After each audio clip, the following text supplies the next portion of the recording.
Hello दोस्तों, एक बार फिर से मेरे चैनल में आपका हार्दिक स्वागत है।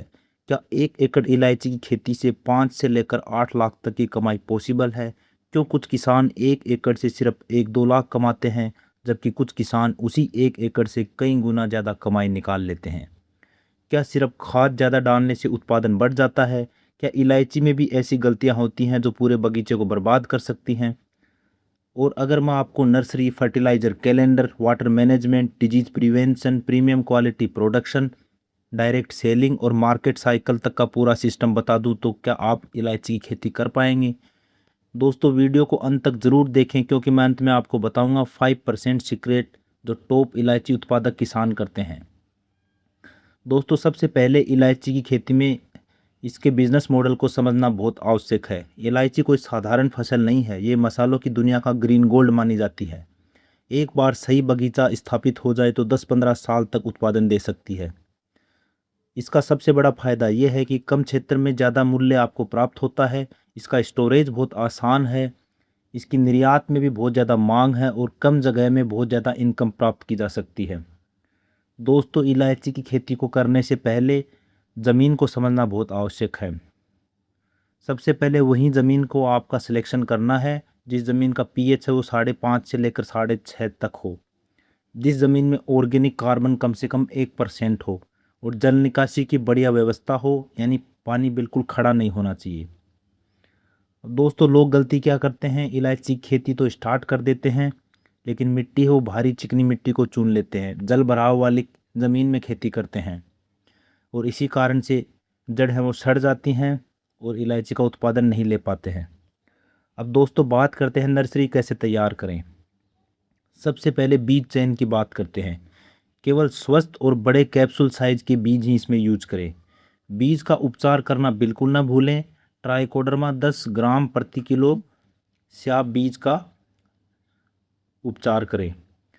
दोस्तों, नर्सरी मीडिया के रूप में आप 40% है वो जंगल की मिट्टी यूज करें, 30% वर्मी कंपोस्ट और 30% है वो रेत का यूज करें। अब दोस्तों, बात करते हैं जर्मिनेशन की। जर्मिनेशन है वो 30 से लेकर 45 दिन में हो जाएगा और नर्सरी है वो 10 से 12 महीने आपको रखनी पड़ेगी। 10 से 12 महीने तक पौधे हैं वो नर्सरी में रहेंगे, उसके बाद में प्लांटेशन किया जाएगा। अब इसकी सर्वश्रेष्ठ जो किस्में हैं उनकी बात कर लेते हैं। तो दोस्तों, इसमें है IISR अविनाश, PV1, ICRI 8 और नजालिनी ग्रीन गोल्ड। ये इसकी बहुत बढ़िया और उच्च उत्पादन वाली किस्में हैं और इनका जो बाज़ार मूल्य है वो भी बेहतर प्राप्त होता है। अब दोस्तों, प्रति एकड़ प्लांटेशन की बात करते हैं। तो स्पेसिंग की जहाँ तक बात की जाए तो 6 बाय 6 फीट पर हम इसकी स्पेसिंग रखेंगे, यानी रोड से लेकर रोड तक की जो दूरी होगी वो 6 फीट होगी और प्लांट से प्लांट तक की दूरी है वो भी 6 फीट होगी। अगर हम कैलकुलेशन करें तो 1 एकड़ में 1100 से लेकर 1200 तक पौधे आएंगे। अब दोस्तों, प्लांटेशन करने से पहले खेत की तैयारी करना बहुत आवश्यक है। तो आपको जब भी प्लांटेशन करना है उसके 3 महीने पहले से तैयारी करना पड़ेगा। प्रति एकड़ आपको 10 टन गोबर की खाद, 1 टन वर्मी कंपोस्ट, 100 किलो नीम की खली, 50 किलो बोन मील डालना होगा। अब दोस्तों, डे वाइज फर्टिलाइजर कैलेंडर की बात करते हैं। तो पहले दिन डे 0 में आपको गड्ढे में 8 से लेकर 10 किलो गोबर की खाद डालनी होगी, 100 ग्राम नीम की खली के साथ। अब दोस्तों, 1 महीना कंप्लीट होने के बाद आपको 25 ग्राम NPK 19-19-19 प्रति पौधा डालना होगा। 2 महीने बाद आपको 50 ग्राम NPK 19-19-19 पर प्लांट डालना होगा और जब 90 दिन इसके हो जाएंगे तो आपको 50 ग्राम यूरिया और 40 ग्राम म्यूरेट ऑफ फॉस्फेट आपको डालना होगा पर प्लांट। जब पौधा 4 महीने का हो जाएगा तो आपको फॉयलर स्प्रे करना होगा। फॉयलर स्प्रे में आप 19-19-19 का यूज करें और सीवीड एक्सट्रैक्ट है उसका भी आप स्प्रे करें। जब फसल आपकी 150 दिन की हो जाएगी तो आपको वर्मी कंपोस्ट डालना है 1 किलो प्रति पौधा। अब दोस्तों, जब प्लांट आपका 6 महीने का हो जाएगा आपको 13-0-45 है उसमें डालनी है।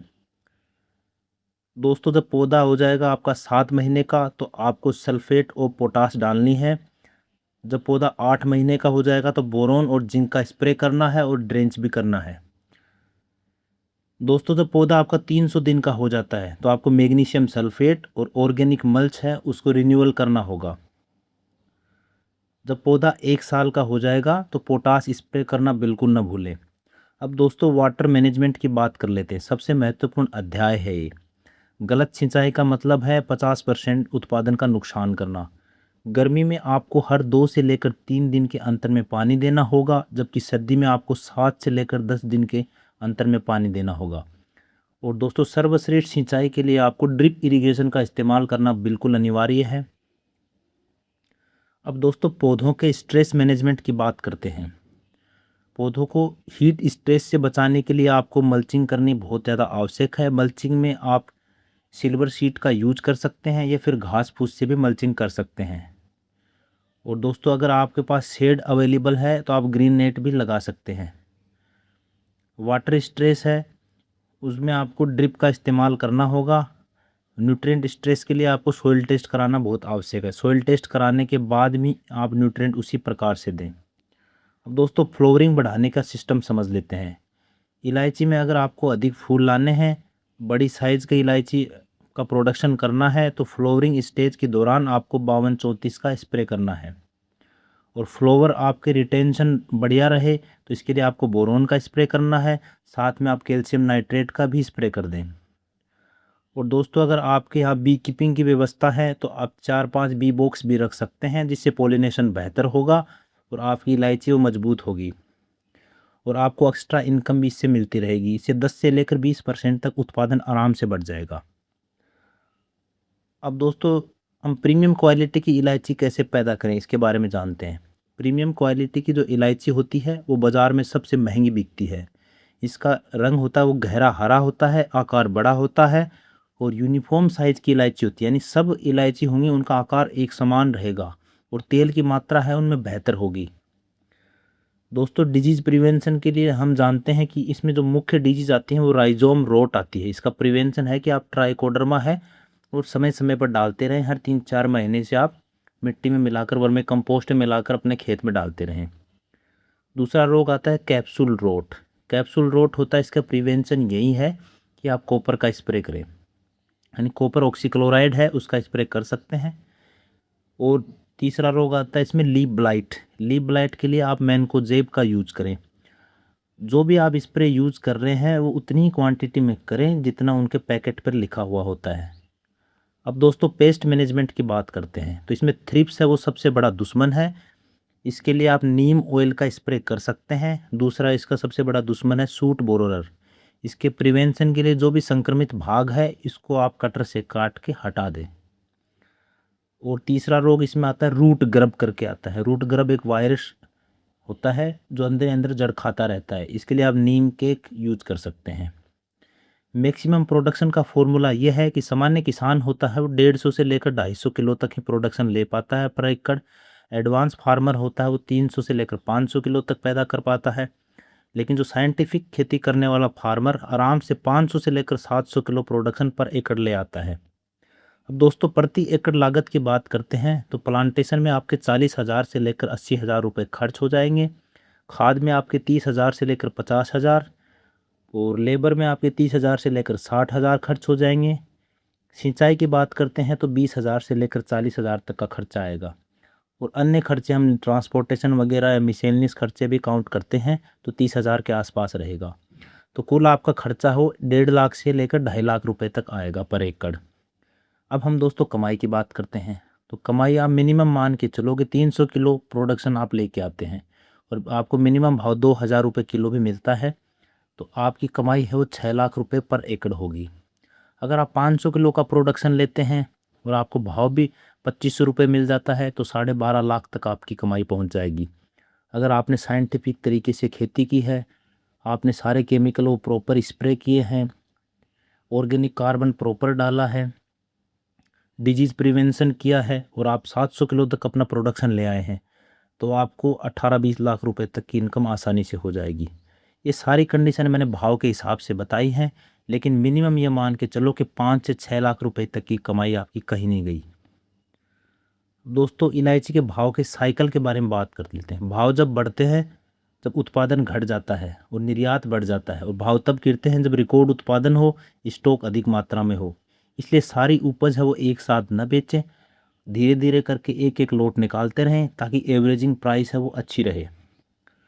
दोस्तों कोल्ड स्टोरेज स्ट्रेटजी के बारे में बात कर लेते हैं। अगर इलायची सूखी अवस्था में है, कम नमी पर है, तो 6 से लेकर 12 महीने तक सुरक्षित रखी जा सकती है।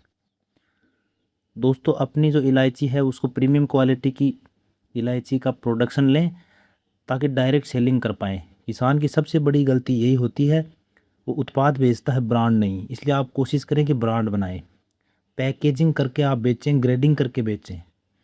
आप 100 ग्राम, 250 ग्राम, 500 ग्राम इनकी पैकेजिंग बना लें, ऑनलाइन बेचने की कोशिश करें, या जेप्टो, बिग बास्केट, ब्लिंकिट इन पे बेचने की कोशिश करें।